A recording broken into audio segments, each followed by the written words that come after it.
Good morning student, class 11 subject chemistry. और आज का हमारा टॉपिक चैप्टर 5 चल रहा है अपना द्रव्य की अवस्था यानी पदार्थ की अवस्थाएं, जिसमें हमने गैस के बारे में स्टडी की है, क्योंकि इस चैप्टर में ज्यादातर जो चीज है वो गैस से रिलेटेड ही है। उसी को कंटिन्यू करते हुए आज का हमारा टॉपिक है ग्राम का विसरण। तो ग्राम का विसरण नियम देखिए क्या है। इस विसरण का मतलब क्या है? ग्राम का मतलब, ग्रामर का मतलब तो है एक वैज्ञानिक थे जिन्होंने विसरण नियम दिया, इसलिए ग्रामर बोला गया, इसका नाम ग्रामर था। और विसरण नियम क्या है? विसरण क्या है? तो विसरण का मतलब होता है, मैंने आपको बताया था जब अपन ने गैसों का अणुगतिक सिद्धांत पढ़ा था, उस समय मैंने आपको बताया था कि गैसें जो है तेजी से विसरित होती हैं हर दिशाओं में, ठीक है ना। जैसे अगर एक सिलेंडर में गैस भरी हुई है, आपने उसका नोजल खोल दिया तो गैस बाहर निकल के चारों दिशाओं में फैल जाएगी, यानी उसके फैलने की दर, उसके विसरण की दर। ये फैलने को क्या बोलते हैं? विसरण बोलते हैं। क्या बोलते हैं? विसरण। तो इस विसरण से संबंधित ही ग्राम ने एक नियम दिया। वो नियम क्या था? इन्होंने कहा कि ताप दाब की समान परिस्थितियों के लिए, इन्होंने क्या कहा, टेम्परेचर एंड प्रेशर की समान परिस्थितियों में, कि समान परिस्थितियों में ताप दाब की समान परिस्थितियों में किसी भी गैस के जो विसरित होने की दर है, विसरण की दर का मतलब है विसरित फैलने की दर। तो विसरित होने की दर जो है उसके घनत्व के वर्गमूल के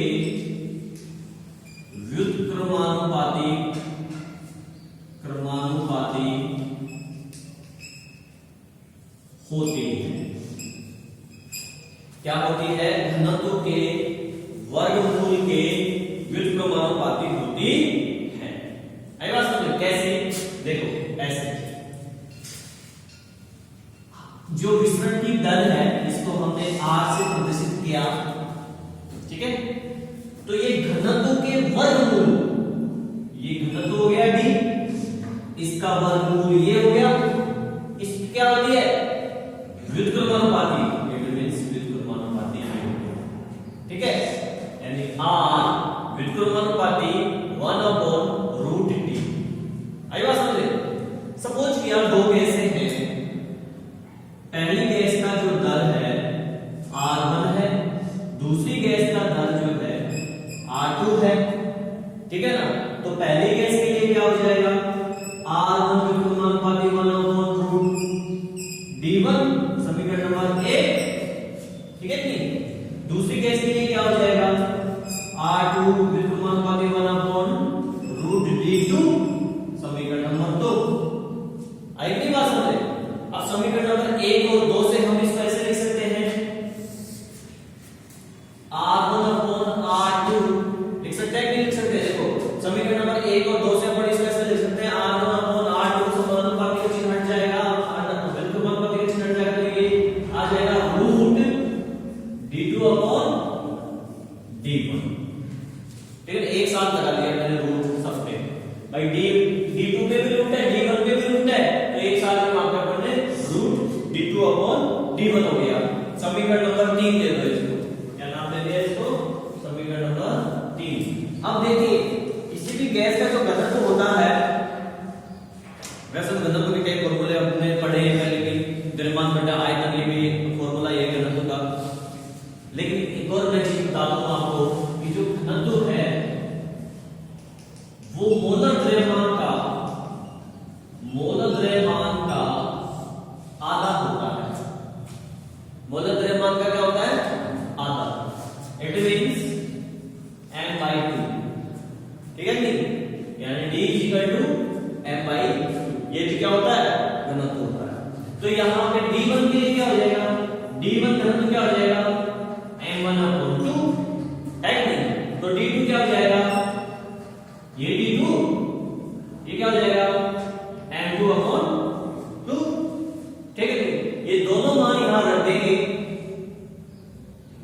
ये दोनों मान यहां रखेंगे तो क्या हो जाएगा, R1 अपॉन R2 बराबर, यहां पे रखा अपन ने root M2 upon 2 upon root M1 upon 2 से 2 कट जाएगा, 2 से 2 कट जाएगा, R1 अपॉन R2 बराबर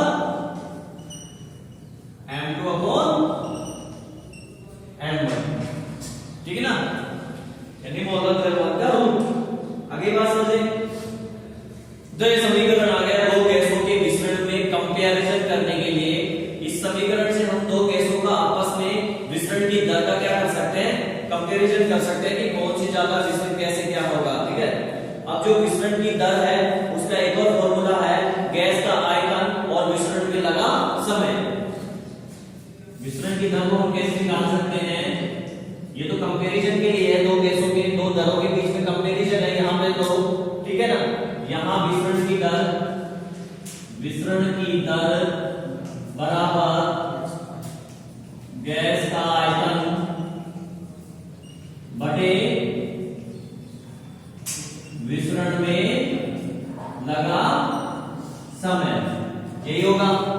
अर्थात R बराबर आयतन V अपॉन मिश्रण में लगा समय T, ये हो जाएगा। अगर हम यहां से यदि आयतन स्थिर हो तो क्या हो जाएगा, R व्युत्क्रमानुपाती 1 अपॉन T के व्युत्क्रमानुपाती होगा अगर आयतन स्थिर कर दे तो, ठीक है कि नहीं। मींस कि अगर टाइम ज्यादा होगा तो मिश्रण की दर कम होगी, टाइम ज्यादा लग रहा है अगर तो इसका मतलब दर कम है, रेट कम है। अरे यहां से जयपुर से दिल्ली जाने में टाइम ज्यादा लग रहा है तो गाड़ी की स्पीड कम है, उसकी दर कम है, वेग कम है, और टाइम कम लग रहा है तो मतलब दर क्या है, अधिक है। आगे बात समझे, तो इस चीज को अपन भी तो लिख सकते हैं R1 upon R2 T2 upon R1 upon R2 बराबर T2 अपॉन T1। तो इस तरीके से भी टेम्परेचर और दर में कंपैरिजन किया जा सकता है। तो ये था हमारा ग्राहम का विसरण का नियम गैसों से संबंधित। नेक्स्ट हमारा टॉपिक है वान डेर वाल समीकरण। तो वान डेर वाल जो साइंटिस्ट थे उन्होंने क्या किया, आइडियल गैसों के लिए, आदर्श गैसों के लिए समीकरण दिया गया था आपका Pv बराबर nRT, ठीक है। उसकी उत्पत्ति अपन ने की थी आदर्श गैस समीकरण की चार्ल्स नियम, बोयल लॉ और अवोगाद्रो वगैरह नियम से। उसी टाइप से उस जो आदर्श गैस समीकरण था Pv बराबर nRT, उसमें कुछ चेंजेज करके, उसमें कुछ संशोधन करके वान डेर वाल ने एक नया समीकरण बनाया। ये वास्तविक गैसों के लिए था, जो वास्तविक गैसें होती हैं उनके लिए ये समीकरण बनाया, जिसे कि वान डेर वाल समीकरण कहा जाता है। ये वास्तविक गैसों के लिए था। ये समीकरण क्या था, वो देखिए, ये जो समीकरण था ये था P plus A upon V square and V minus B बराबर RT। यहां n इज इक्वल टू 1 मोल है, ठीक है, इसलिए यहां से n हट गया। ये वान डेर वाल समीकरण है, ये क्या है, वान डेर वाल समीकरण है। अब ये समीकरण की उत्पत्ति कैसे हुई, व्युत्पत्ति कैसे हुई, कैसे इसमें संशोधन किया, तो सबसे पहले तो अपन देखो आदर्श गैस समीकरण के ऊपर ध्यान दें आप। Pv बराबर nRT, ठीक है, n इज इक्वल टू 1 मोल हो तो क्या हो जाएगा, Pv बराबर RT। क्लियर। अब उसने क्या किया, वान डेर वाल ने उसके इस आयतन में संशोधन किया और इस दाब में संशोधन किया, ठीक है, जिससे कि ये आया। आई बात समझे। अब ये कैसे आया देखो, सबसे पहले अपन इस आयतन में संशोधन करते हैं। आयतन में संशोधन, आयतन में संशोधन देखो कैसे होगा, समझ रहे हो। उन्होंने कहा कि जो आदर्श गैस है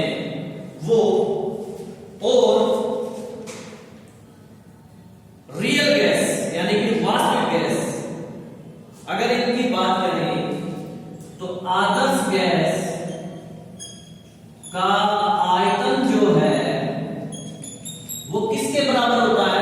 वो होता है, यहां लिख रहा हूं मैं, वास्तविक गैस का आयतन माइनस अणुओं की संख्या। आदर्श गैसों का जो आयतन होता है वो क्या होता है?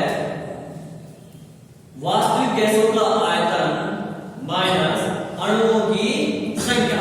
अणुओं की संख्या की जगह आप ये लिख सकते हो मोलों की संख्या। ठीक है जी। आदर्श गैसों का जो आयतन है वो क्या होता है? आदर्श गैसों का आयतन, वास्तविक गैस का जो आयतन है उसमें से मोलों की संख्या माइनस कर दो तो आदर्श गैस का क्या आ जाएगा? आयतन आ जाएगा। ठीक है, तो अब यहां पे देखिए, इसको अपन लिखें मैथमेटिकल फॉर्म में तो क्या हो जाएगा?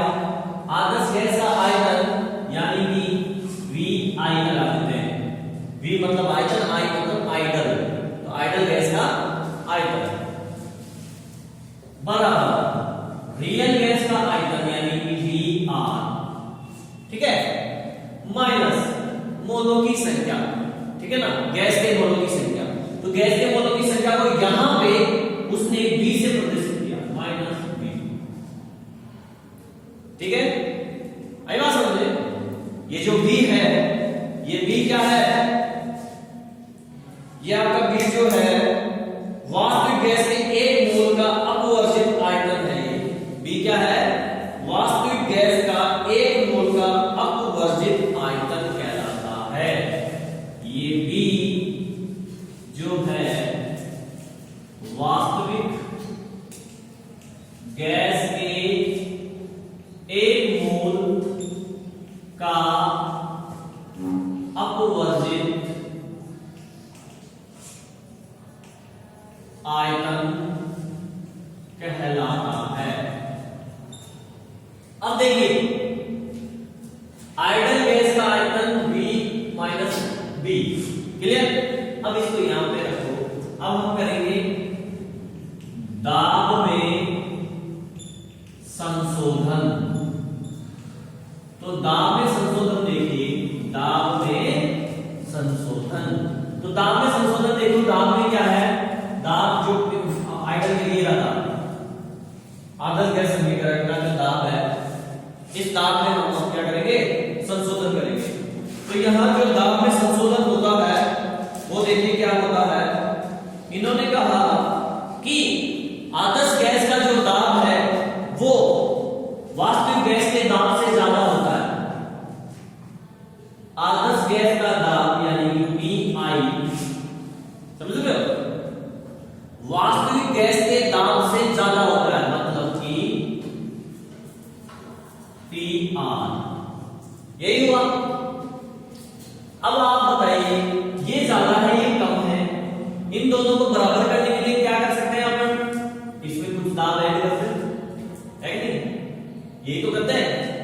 और जिस पलड़े में कम होता है उसको कुछ डाल देते हैं तो बराबर आ जाता है। ये आइडल गैस का दाब ज्यादा है और वास्तविक गैस का दाब कम है, तो इस कम वाले दाब को इसके बराबर करने के लिए हमें इसमें कुछ दाब ऐड करना पड़ेगा। तो हमने इसमें दाब ऐड किया PI बराबर PR, हमने इसमें P दाब ऐड कर दिया।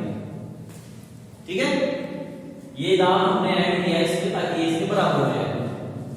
अब वो कह रहा है पॉइंट बात कि ये जो ऐड किया गया दाब है ना, ये वाला दाब जो ऐड किया हमने, समझ रहे हो? ये दाब जो है घनत्व के वर्गमूल के समानुपाती होता है। गैस का जो घनत्व है उसका, गैस का जो घनत्व है उसके वर्ग के समानुपाती होता है, स्क्वायर के समानुपाती होता है, मतलब ऐसा लिखा। यानी ये जो दाब ऐड किया है वो समानुपाती होता है D स्क्वायर।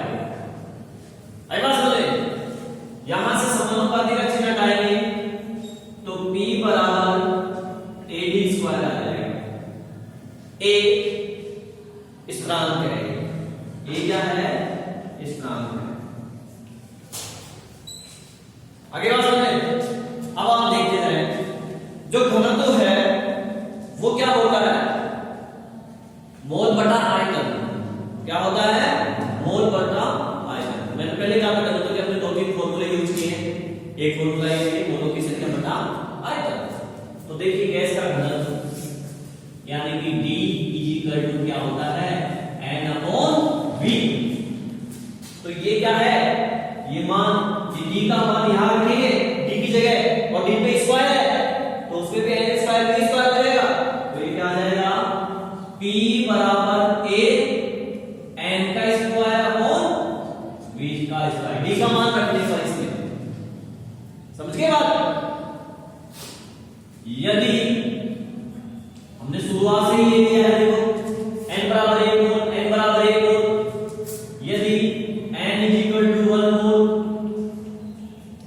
तो देखो क्या होगा, P बराबर A/V स्क्वायर। यही होगा क्योंकि यहां पे 1 रखेंगे, 1 का स्क्वायर 1 करेंगे, 1 ही आएगा। 1 को A से मल्टीप्लाई करेंगे, A ही आएगा। आ गया, इसकी वैल्यू आ गई इसकी, ठीक है। अब ये वैल्यू जो है यहां पुट कर दो। जब ये वैल्यु यहां पुट करोगे तो क्या बन जाएगा, ये देखो PI बराबर PR प्लस A/V स्क्वायर। बना के नहीं, ये दाब में संशोधन हो गया। ये किसमें संशोधन हो गया, दाब में। ये आयतन में संशोधन है, ये आयतन में संशोधन है, ये दाब में संशोधन है, ये V का मान है, ये P का मान है। आदर्श गैस समीकरण में रख दो यहां पे। आदर्श गैस समीकरण देखो ये रहा, PV बराबर RT, एक मोल गैस के लिए, ठीक है। तो यहां P का मान रखो, देखो आइडियल गैस का, ये आइडियल गैस का दाब है, ये आइडियल गैस का दाब है, कौन सा, ये। तो ये यहां रखो, क्या हो जाएगा, P plus A/V square. Real gas के लिए आग लगा सकते हो आप यहां पे, चाहो तो। V का मान ये रख दो, V माइनस D रख दिया। आगे ऐसे बराबर RT। तो अब ये समीकरण वाटर वाल समीकरण आया नहीं आया, देखिए आप इसको कैसे आ गया ना। तो इस प्रकार से वान डेर वाल्स समीकरण की व्युत्पत्ति हुई। क्लियर। अब हम एक छोटा सा टॉपिक और बात कर लेते हैं कि वास्तविक गैस और आदर्श गैस में अंतर। तो आप जानते हैं सभी गैसें वास्तविक होती हैं, आदर्श गैस कोई भी नहीं है। सभी गैसें क्या हैं, वास्तविक गैस, आदर्श गैस कोई नहीं होती है, ठीक है ना। और जो वास्तविक गैसें हैं वो निम्न दाब और उच्च दाब पर एक ऐसे नियमों की पालना करती हैं। निम्न दाब होना चाहिए और उच्च ताप होना चाहिए, जबकि आदर्श गैसें क्या होती है, सभी ताप दाब पर पालना करती है। वास्तविक गैसों के अणुओं के मध्य आकर्षण बल नगण्य नहीं माना जा सकता, जबकि आदर्श गैसों के अणुओं के मध्य नगण्य माना जा सकता है आकर्षण बल, ठीक है। चैप्टर आपका खत्म हो गया है। यदि अगर कोई प्रॉब्लम हो तो आप पूछ लेना। मैंने इस चैप्टर में से जो 40% रिड्यूस हुआ है वो हटा दिया है, उस पर अपन ने लेक्चर नहीं बनाया, उस पर वीडियो नहीं बनाया है। तो 60% जो बचा हुआ है उस पर अपन ने पढ़ लिया है। क्लियर।